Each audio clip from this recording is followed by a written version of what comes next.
Payo ng nanay ni Jillian kay Eman, inulan ng komento. Agad na nag-trending online na naging matamis sa pagtatagpo ng pamilya ni Eman Bacosa Pacquiao at Jillian Ward. Kung saan isang mahalagang payo mula sa ina ng aktres ang umagaw sa atensyon ng mga netizen. Mukhang hindi lang sa loob ng boxing ring nanalo si Eman Bacosa Pacquiao, kundi pati na rin sa puso ng pamilya na kanyang napupusuan. Alam nating lahat na usap-usapan na madalas sa pagsasama nila Emma at kapuso star na si Jillian Ward. Bagamat nananatiling secret ang kanilang status, pero sa mga huling kaganapan, tila higit pa sa pagkakaibigan ang namamagitan sa kanilang dalawa. Dahil sa sobrang dikit na ugnayan ng kanilang mga pamilya. Hindi na kasi ang dalawa ang naging close, kundi pati na rin ang kanilang mga magulang, na tila sobrang malapit na rin sa isa't isa.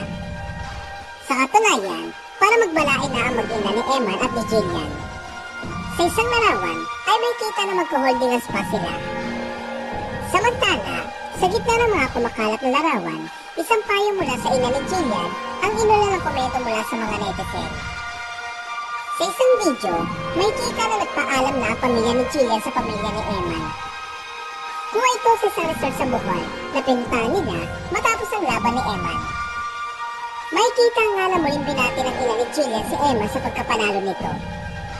Kasunod nito, pinayuhan ng mami ni Jillian si Eman na huwag magabago at manatiling humble. Saad ng mami ni Jillian, Eman, congrats ha, huwag kang magbabago. Ang simpleng paalalang ito ay umani ng sari-saring reaksyon. Marami ang naniniwala na ito ay hudyat na tanggap na si Eman sa buhay ni Jillian. Lalo na't inuulan ngayon ang biyaya ang binata. Bukod sa kanyang matagumpay na boxing career, sunod-sunod din ang kanyang mga endorsement, gaya ng Belo, Swatch, Yamaha at Bench. Pinupuri rin si Eman dahil kahit dumarami ang kanyang mga deals at kontrata sa Sparkle GMA Artist Center, nananatili ito magalang, humble at malapit sa Diyos, makakatangay minana niya sa kanyang amang si Manny Pacquiao. Dahil sa bilis sa paglapit ng kanilang mga pamilya, marami ang nag-iisip na sina Eman at Jillian lang na ang susunod na Manny at Jinky sa hinaharap.